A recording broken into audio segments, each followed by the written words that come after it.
강남 본사 빌딩. 오늘도 김 씨는 묵묵히 자신의 자리에서 경비 업무를 수행하고 있었다.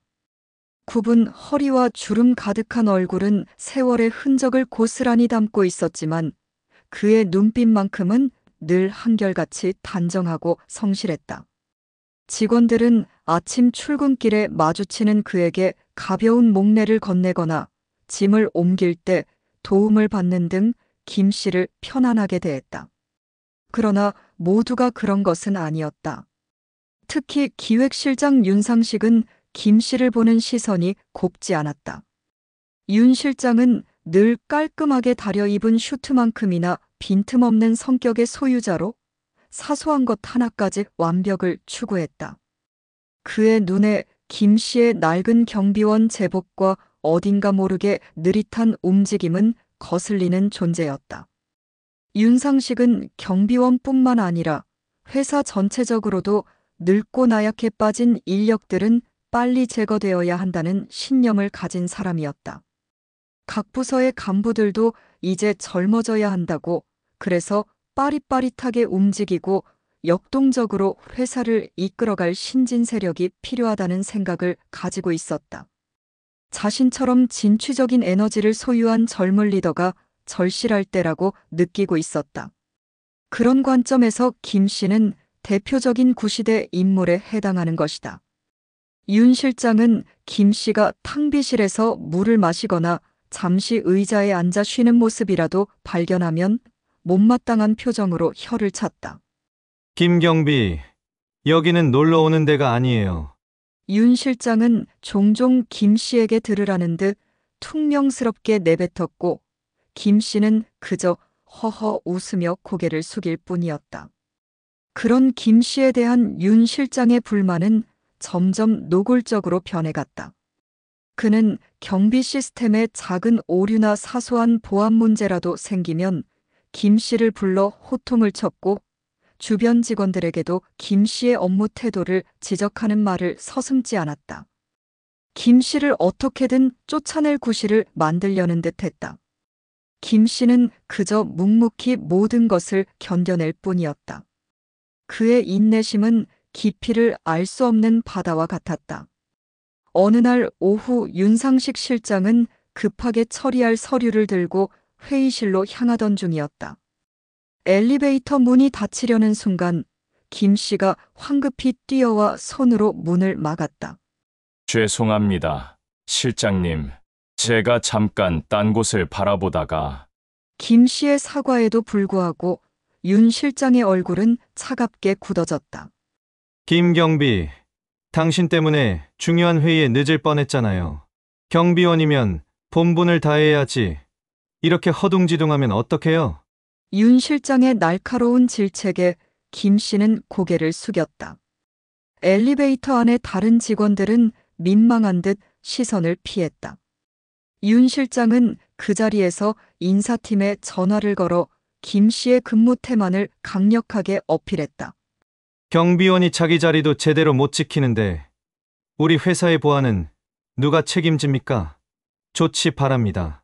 김 씨는 묵묵히 서 있을 뿐 아무런 변명도 하지 않았다. 그의 어깨는 더욱 축 처져 보였다. 그날 이후 윤 실장의 김 씨에 대한 괴롭힘은 더욱 심해졌다. 그는 CCTV를 확인하며 김 씨의 작은 움직임 하나하나를 감시하는 듯했고 틈만 나면 김 씨를 불러 사소한 규칙 위반을 트집 잡았다.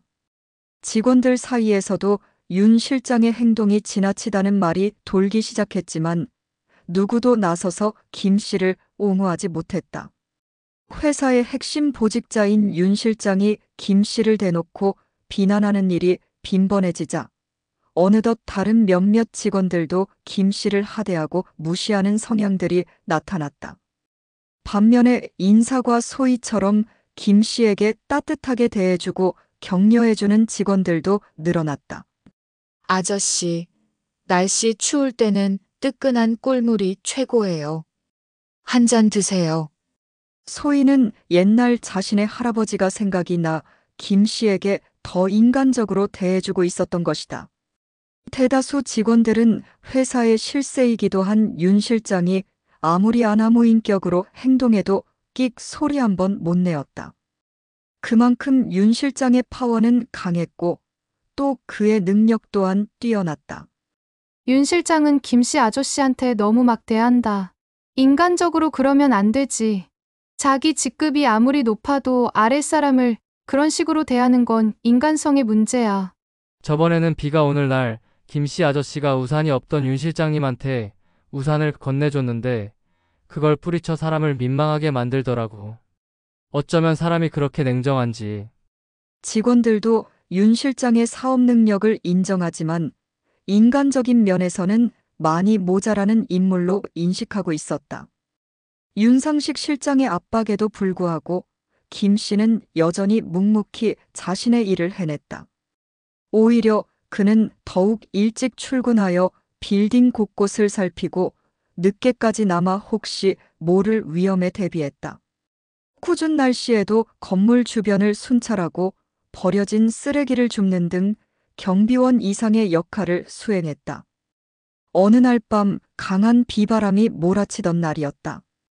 퇴근 시간이 한참 지난 후에도 김 씨는 혼자 남아 빌딩 외부를 점검하고 있었다. 강풍에 간판이 흔들리고 빗물이 새어 들어오는 곳은 없는지 꼼꼼히 확인했다. 그때 회사 서버실 쪽에서 삐하는 경고음이 울렸다. 김 씨는 낡은 몸을 이끌고 재빨리 서버실로 향했다. 전력 과부하로 인한 짧은 합선이었다. 김 씨는 침착하게 비상전원 스위치를 내리고 관련 부서에 연락을 취했다. 다음 날 아침 서버실 문제를 해결하기 위해 출근한 기술팀 직원은 김 씨의 빠른 대처 덕분에 큰 문제로 번지지 않았다는 사실을 알고 놀랐다. 김경비님, 정말 대단하십니다. 어젯밤 혼자 계셨는데 어떻게 아셨어요? 김 씨는 그저 희미하게 웃을 뿐이었다. 그러나 이 소식은 윤상식 실장의 귀에도 들어갔다. 하지만 윤 실장은 김 씨의 사소한 실수만을 찾아내려 혈안이 되어 있었고 김 씨의 숨겨진 노고는 그의 시야에 들어오지 않았다. 김 씨의 공로가 회사 차원에서 인정되었을 때 김 씨는 뭔가 뒤통수를 맞은 느낌까지 들었다. 괜히 김 씨에 대한 거부 반응이 자신도 모르게 심했다. 한편으론 괜히 왜 그런지 이해가 안 되었다. 김 씨는 칭찬받기 위해 일하는 것이 아니었다. 그저 자신의 자리에서 묵묵히 최선을 다할 뿐이었다. 그의 침묵은 억압에 대한 유일한 저항 방식이었다. 회사의 지침에 따라 구내식당은 직원 만족을 모토로 운영되고 있었다. 이번 구내식당 운영자와 계약 기간이 만료됨에 따라 다음 달에는 다시 운영권 입찰을 해야 했다. 그래서 그런지 식당의 관심들이 고조되었다. 식당 운영권을 따면 그 이득이 상당한 것으로 알고 있었기 때문이다. 점심시간. 구내식당은 10,000원을 잃었다. 간부 사원부터 하청업체 청소부까지 하루 500명 정도의 식사가 이뤄지고 있었다. 직원들은 저마다 줄을 서서 배식을 기다리고 있었다. 그때 경비원 김 씨가 들어왔다. 암암리에 청소원들이나 경비원 등은 한쪽에 모여서 식사를 하고 있었다. 그런데 김 씨는 식판을 가지고 아무 곳에나 가서 앉았다. 그럴 때마다 간부 직원들은 다소 못마땅해하거나 투덜거리기도 했다. 그래도 김 씨는 밥 먹는 것까지 위아래가 따로 있느냐며 당당히 식사를 했다. 그 모습을 지켜본 윤 실장이 은근히 배알이 꼴렸다. 경비원 주제에 간부들 틈새에서 식사를 하는 건 오만이라고 생각했다. 따끔하게 혼쭐을 내줘야겠다고 마음먹고 있었다. 그때였다. 김 씨가 식사를 다 하고 식판을 들고 일어서다가 걸상에 다리가 걸려 맞은편 윤 실장 쪽으로 넘어졌다. 그 바람에 식판이 윤 실장 식판 위에 쏟아져 버렸다. 순간적으로 깜짝 놀란 윤 실장이 김 씨를 나무랬다. 아니, 이게 뭐야? 노인네가 조심을 해야지. 가뜩이나 굶뜨는데 조심성까지 없으면 옆에 사람이 불안해서 견디겠어요? 뜨거운 국물이었다면 내가 어떻게 됐을지 생각해 봤어요? 아, 죄송합니다. 발이 꼬여서 제가 잘못했습니다. 그러면 빨리 식탁을 닦아야지. 뭘 망설이고 있습니까? 기가 죽은 김 씨는 연신 굽신거리며 죄송하다고 빌었다. 그때 인사과 소희가 그 모습을 쳐다보고는 바로 걸레와 휴지를 가져와 식탁 위를 청소해 주는 걸 도와줬다. 그러자 다른 여직원 한 명도 옆에서 식탁의 식판을 가져가 정리했다. 윤 실장은 일어나 나가더니 뒤를 돌아보며 말마디 더했다. 노인네가 동작이 느리고 상황 판단이 늦어서 경비 업무를 제대로 수행하기 어려운 것 같아. 이건 김 씨만의 문제가 아니야. 회사 곳곳에 아직까지도 나이 먹고 구태의연한 사람들이 남아있는 게 회사의 고질적인 병이야. 김 씨 같은 늙은이들은 이제 그만 알아서 회사를 떠나줬으면 좋겠어. 그러자 구내 식당에 와 있던 일부 나이 든 고참 부장들이 누나를 부라리며 윤 실장을 쳐다봤다. 윤 실장은 그런 것을 무시하고 말했다. 우리 아버지 때 회사 건립하느라 고생한 건 알겠는데 그렇다고 평생 울거먹는 건 좀 아니지 않나. 고참 부장 두어 명은 울그락불그락 변해 어쩔 줄 몰라 했다. 그렇다고 회사 시실인 윤 실장에게 마구 덤벼들 수도 없었다. 김 씨 때문에 불똥이 자신들에게까지 튀는 걸 내심 불안하게 생각하고 있었다. 그들 역시 김 씨가 빨리 회사를 떠나주었으면 했다. 김 씨가 자꾸 타켓이 되면 결국 자신들까지도 온전하게 자리를 보전하기 힘들게 될 것 같았다. 그런 이해관계가 얽혀서 김 씨가 하루속히 그만두기를 바라는 직원들도 은근히 많아지고 있었다. 그렇지만 김 씨는 당당했다. 쓰러지는 그날까지 할 수 있는 한 일을 하고 싶었다. 존재하는 이유가 되는 것이었다. 일하던 노인들이 일을 멈췄을 때 대다수 병이 생기는 건 그래서 그렇다. 구내 식당에서 김 씨의 실수가 있고 나누 식당 배식에 변화가 생겼다. 일단 임직원들이 먼저 식사를 하고 12시 반경부터 하청업체 청소원이나 경비원들의 식사가 이뤄졌다. 식사 시간을 분리를 한 것이었다. 그건 윤 실장의 독단적인 결정에 의한 것이었다. 그런데 그에 대해 누구도 반박을 하지 못했다. 그 정도로 윤 실장의 입지는 강력했다. 윤 실장의 아버지는 회사 창립 멤버인 윤태영 부사장의 아들이었다. 지금은 은퇴했지만 그의 영향력은 아직도 회사에 미치고 있었다. 윤 실장은 구내식당 운영권 입찰의 담당 부서가 인사과인 것을 이해할 수가 없었다. 그런 것은 기획실에서 해야 한다고 평소부터 주장하던 바였다. 얼마 전 윤 실장은 식품 사업을 하는 친구로부터 청탁을 받은 바 있었다. 윤 실장 회사의 구내식당 운영을 해보고 싶다는 것이었다. 사실 업무 추진비 명목으로 금품도 일부 받았다. 입찰이 친구에게 안 돌아가면 난감해질 상황이었다. 그래서 윤 실장은 입찰 운영 담당 부서를 기획실로 변경하려고 여러 편법을 동원하고 있었다. 먼저 인사부장과 만나 술자리를 마련했다. 취기가 좀 돌았을 때 노골적인 얘기를 꺼냈다. 오 부장님, 식당 운영권 입찰을 우리 기획실에서 전담할까 싶습니다.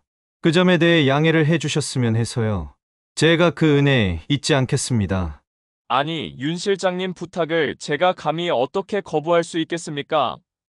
다만 다른 부서장들이 가만히 있지 않을까 걱정이 됩니다. 솔직히 기획실에서 하는 게 원칙적으로 맞다고 봅니다. 부장님은 다른 걱정하지 않으셔도 됩니다. 부장님 의견만 중요한 겁니다. 다른 부서장들은 제가 단도리를 해두겠습니다. 윤 실장의 태도는 거칠 게 없었다. 자신이 마음먹은 대로 끌고 가면 그게 곧 회사가 나가는 길이라는 오만한 생각을 가지고 있었다. 그렇게 해서 구내식당 운영권 입찰은 기획실에서 담당하게 되었다. 그에 대한 형식상 반론은 없었지만 사실상 내부적으로는 불만이 극치에 이르고 있었다. 언제까지 윤 실장의 독단적인 회사 운영 방침대로 끌려가야 되느냐는 불만은 임원들뿐만 아니라 직원들 사이에서도 소문에 돌았다. 그런 소문을 김 씨라고 해서 모를 리 없었다. 김 씨는 묵묵히 자신에게 주어진 일만 열심히 하면 된다고 생각하면서도 윤 실장 같은 인물들이 회사를 좌지우지하는 현상을 무척 심각하게 여기고 있었다. 대표이사나 다른 상급자들이 서로 묵인하에 이런 일이 벌어지는 것인지 궁금했다. 회사의 창립 기념일이 다가왔다. 올해는 회사가 창립 30주년을 맞는 뜻깊은 해였기에 행사는 그 어느 때보다 성대하게 준비되었다. 모든 직원들은 들뜬 분위기 속에서 각자의 역할을 수행했다. 윤 실장은 이번 행사를 통해 자신의 능력을 만천하에 과시하려 했다. 그렇게 해서 회사 내의 입지를 더욱 확고히 하려는 목적이 있었다. 그는 기념사 준비부터 초청 인사관리, 무대 연출까지 모든 것을 직접 진두지휘했다. 윤 실장은 행사 당일 경비 계획을 세우면서 김 씨를 비롯해 경비원들을 불렀다. 이번 창립 기념일은 아주 중요한 행사입니다. 혹시라도 작은 문제라도 생기면 안 되니 경비에 더욱 철저히 신경 쓰십시오. 특히 외부인의 출입을 엄격히 통제하고 혹시 모를 사고에 대비해 비상동선도 숙지해야 합니다. 김 씨는 그의 지시를 묵묵히 들으며 고개를 끄덕였다. 윤 실장은 김 씨의 낡은 제복과 어딘가 모르게 초점 없는 눈빛을 보며 한숨을 쉬었다. 무엇보다 늙고 행동이 굼뜨기 때문에 저런 사람이 제대로 해낼 수 있을까? 윤 실장의 걱정은 그가 김 씨에게 가진 불신만큼이나 깊었다. 그는 김 씨의 경비 업무를 믿지 못해 자신의 부하 직원들을 동원하여 이중으로 경비 계획을 점검했다. 윤 실장은 김 씨를 따로 불렀다. 김경비는 이번 행사에서 조금이라도 실수가 나오면 그 즉시 해고될 각오를 하세요. 다른 사람들보다 본인이 잘 알고 있을 거요. 나한테 찍었으니까 늘 조심해요. 지금 경고 주는 겁니다. 어영부영할 생각이라면 아예 나오지도 마세요. 노후에 아르바이트 하는 곳이 아니에요. 김 씨는 잘 알아듣겠다고 고개 숙여 대답했다. 김 씨는 행사 준비로 분주한 직원들 틈에서 조용히 자신의 자리를 지켰다.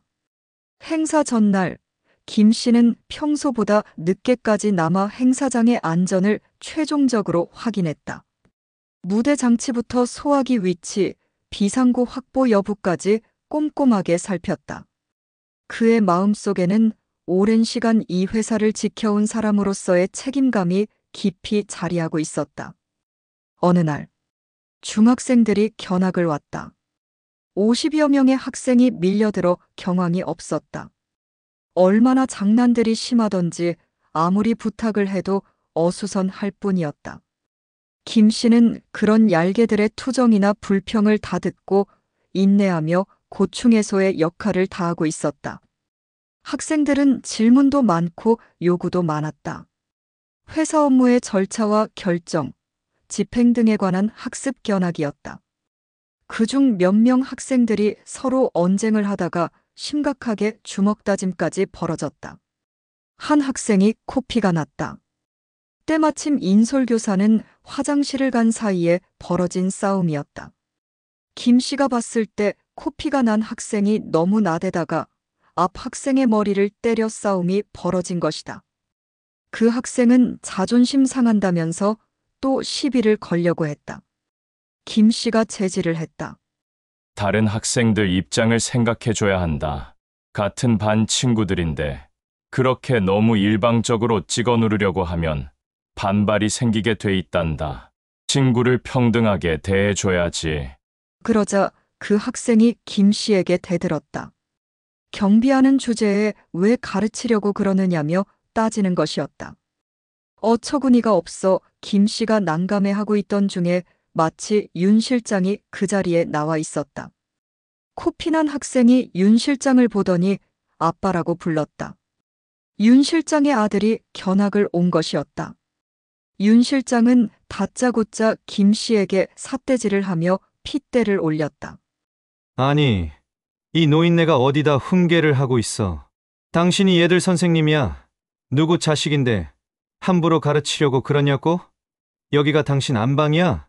어린 학생들 앞에서 김 씨는 너무 당혹스러웠다. 부끄럽고 어쩔 줄 몰라 했다. 그 모습을 보고 코피난 학생이 씩 웃었다. 윤 실장은 아들의 얼굴을 한번 만져보더니 또 김 씨를 향해 막말을 던졌다. 도대체 김 씨는 뭐 하는 사람이요? 경비원이면 경비원답게 행동을 해야지. 나이살 처먹은 게 그렇게 자랑스런 일이요? 그래서 남의 귀한 자식을 나무라는 거야? 당신, 이번에는 그냥 넘어갈 수가 없어. 회사 행사 끝나면 즉시 해고 통보 가게 할 테니까 각오하라고. 김 씨가 어떤 변명이나 해명을 할 시간적 여유도 없이 윤 실장은 일방적으로 김 씨는 질타하고 아이들 면전에서 반말을 해댔다. 누가 봐도 우라통이 치밀 지경이었다. 그래도 김 씨는 고개 숙여 죄송하다고만 했다. 자꾸 얘기를 해봤자 윤 실장은 무시했다. 가만히 죄송하다는 말만 반복할 뿐이었다. 김 씨는 살면서 그렇게 수치스러워 본 일이 없었다. 어린 학생들 앞에서 마치 큰 죄인이나 된 것처럼 몰아세우는 윤 실장이나 그걸 보고 웃는 자식이나 그 부모의 그 자식 한결같았다. 드디어 창립기념일 당일. 본사 대강당은 수많은 직원들과 외부 초청 인사들로 가득 찼다. 화려한 조명 아래 무대가 빛났고 모두가 설레는 표정으로 행사를 기다렸다. 윤 실장은 자신의 계획대로 모든 것이 순조롭게 진행되는 것을 보며 만족스러운 미소를 지었다. 그는 단정한 슈트를 차려입고 무대 옆에서 다음 순서를 기다리고 있었다. 개회사가 끝나고 회사의 지난 30년을 기념하는 영상이 상영되었다. 감동적인 영상이 끝나자 대표이사의 간략한 인사말이 있었다. 이어서 사회자의 목소리가 울려 퍼졌다. 다음은 우리 회사를 오늘에 이르기까지 이끈 숨은 공로자, 진정한 주역을 모시고 기념사를 들어보겠습니다. 모두가 숨죽이며 다음 순서를 기다렸다. 윤 실장은 내심 자신이 무대에 오르기를 기대했다. 그러나 사회자의 다음 호명에 강당안은 술렁이기 시작했다. 김성철 명예회장님을 단상 위로 모시겠습니다. 김성철? 웅성거림 속에서 사람들의 시선이 한 곳으로 향했다. 그곳에는 다름 아닌 경비원 김 씨가 서 있었다. 낡은 경비원 제복을 입은 김 씨가 천천히 단상을 향해 걸어가고 있었다. 직원들은 경악을 금치 못했다. 김 씨가 왜 저기에? 명예회장이라고. 말도 안 돼. 특히 윤 실장은 눈앞에 펼쳐진 믿을 수 없는 장면에 얼어붙고 말았다. 그의 얼굴은 순식간에 창백해졌고 입은 벌어진 채 다물어지지 않았다. 김 씨는 단상 중앙에 섰고 수많은 시선이 그에게 집중되었다. 조용하지만 단호한 그의 눈빛은 강당을 가득 채운 사람들을 압도했다. 단상에 선 김 씨는 잠시 강당을 둘러보았다. 수많은 놀란 얼굴들, 혼란스러운 시선들 속에서 그는 차분하게 마이크를 잡았다. 오랜만에 이 단상에 서는군요. 나지막한 그의 목소리가 강당에 울려 퍼지자 사람들은 더욱 큰 충격에 휩싸였다. 김 씨의 입에서 흘러나오는 이야기는 더욱 놀라웠다. 그는 30년 전 이 회사를 창립한 3명의 공동 창업자 중 한 명이자 실질적인 기틀을 다진 명예회장 김성철이었다. 회사가 성장하는 과정에서 그는 개인적인 사정으로 경영 일선에서 물러났지만 회사의 성장을 지켜보고 싶다는 이유로 아무도 모르게 경비원으로 위장하여 돌아왔던 것이다. 회사가 너무나 빠르게 성장해서 제가 과연 회사의 근간을 잘 잡았는지 확인하고 싶었습니다. 가장 낮은 곳에서 회사의 숨소리를 듣고 싶었죠. 그의 이야기에 강당은 숙연해졌다. 직원들은 자신들이 매일 마주치던 경비원 김 씨가 사실은 회사의 창립자이자 명예회장이었다는 사실에 충격과 동시에 깊은 존경심을 느꼈다. 그동안 그를 무시하고 함부로 대했던 자신들의 행동에 대해 부끄러움을 감추지 못했다. 특히 윤 실장은 얼굴이 불그락푸르락해졌다. 그가 그토록 멸시하고 괴롭히던 김 씨가 바로 회사의 주인이었다는 사실에 온몸에 피가 얼어붙는 듯했다. 그는 지금 당장이라도 땅속으로 숨고 싶었다. 우리 회사는 직원을 우선시하는 회사로 설립되었습니다. 그 직원의 직위과를 막론하고 평등하다는 인식에서부터 출발했습니다. 그러기에 회사는 빨리 기반을 잡았고 남보다 더 회사를 위해 일했습니다. 우리 회사는 늙거나 어리거나 그것에 연연하지 않았습니다. 나이를 먹으면 그의 경험을, 젊으면 그의 패기와 진취적 기상을 모두 평등하게 받아들였습니다. 그런 회사의 기풍이 사라져 버렸습니다. 나이든 사람을 헌신짝처럼 여기고 느리고 굼뜬 인간으로 취급하는 모습을 직접 겪어봤습니다. 그 인간적 모멸감은 이루 말로 표현하기 힘듭니다. 김 회장은 잠시 강당을 쭉 훑어봤다. 여기 나이든 부장들과 임원들, 그리고 만년 과장 몇몇 분들이 있습니다. 그분들이 무능하다거나 회사에 대한 충성심이 부족하다거나 하는 것은 전혀 아닙니다. 오히려 그분들의 지혜가 지금의 회사를 만들었다고 생각합니다. 그들을 존중하고 배워야 합니다. 세상에 자기 혼자 잘났다고 하는 능력은 아무짝에도 소용없습니다. 김성철 명예회장의 충격적인 고백 이후 강남 본사 빌딩은 전에 없던 소용돌이에 휩싸였다. 직원들은 김 회장의 겸손함과 깊이에 감탄했고 그동안 그를 제대로 알아보지 못했던 자신들을 자책했다. 특히 윤 실장은 지옥 같은 시간을 보냈다. 그의 행동은 순식간에 전 직원에게 알려졌고 그는 모든 이들의 비난과 경멸의 시선을 한몸에 받게 되었다. 윤 실장은 김 회장을 찾아가 무릎을 꿇고 용서를 빌었다. 회장님, 정말 죄송합니다. 제가 어리석었습니다. 부디 너그러이 용서해 주십시오. 김 회장은 윤 실장을 조용히 내려다보았다. 그의 얼굴에는 어떤 분노나 조롱도 없었다. 그저 깊은 연민만이 서려 있었다.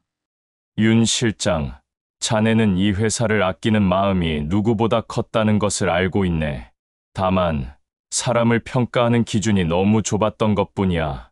겉모습만 보고 모든 것을 판단해서는 안 되네. 김 회장의 담담한 말에 윤 실장은 더욱 고개를 들 수 없었다. 그는 자신의 오만함과 편견이 얼마나 큰 잘못이었는지 뼈저리게 깨달았다. 그의 승진가도는 막혔고 회사 내에서의 입지는 완전히 무너졌다. 그는 김 회장의 진심 어린 조언에도 불구하고 스스로 회사를 떠나기로 결심했다. 그의 뒤늦은 후회는 뼛속 깊이 사무쳤다. 그리고 윤 실장은 구내식당 입찰 관련하여 내부 고발로 경찰에 연행되어 조사를 받았다. 수사 결과 윤 실장은 구내식당 운영권을 따주는 조건으로 수백만 원의 금품을 수수했다. 그 외에도 성적 향응 접대까지 받았다는 게 확인되었다. 사건은 현재까지 불구속 재판 상태에 있었다.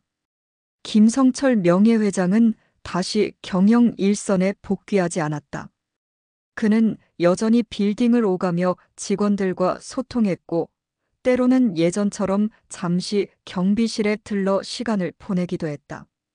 다만 이제 그를 대하는 직원들의 태도는 180도 달라졌다.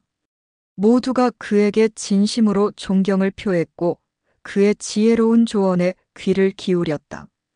김 회장은 창립기념일 기념사에서 다음과 같이 말했다. 이 회사는 저 혼자 만든 것이 아닙니다. 여러분 한 사람 한 사람의 땀과 노력이 모여 지금의 회사를 만들었습니다. 겉모습으로 사람을 판단하지 마십시오. 가장 낮은 곳에 진정한 가치와 지혜가 숨어 있을 수도 있습니다. 그의 말은 모든 직원들의 가슴에 깊이 새겨졌다. 회사는 김 회장의 정신을 이어받아 더욱 겸손하고 포용적인 기업 문화로 변화하기 시작했다. 외형적인 성장보다는 내실을 다지고 직원 개개인의 가치를 존중하는 분위기가 조성되었다. 윤 실장이 떠난 후 기획실은 유능한 인재를 중심으로 재편되었다. 새로운 실장은 김 회장의 뜻을 받들어 모든 직원들의 의견을 경청하고 소통을 통해 회사를 이끌어갔다. 김성철 명예회장은 회사의 정신적인 지주로서 때로는 묵묵히, 때로는 따뜻한 조언으로 회사의 올바른 방향을 제시했다. 강남 본사 빌딩은 이제 단순한 건물을 넘어 모든 이들이 서로를 존중하고 함께 성장하는 진정한 공동체로 거듭나고 있었다. 김 씨, 아니 김성철 명예회장의 존재는 영원히 이 회사의 정신으로 남을 것이다. 의상 사연은 여기까지입니다. 감사합니다.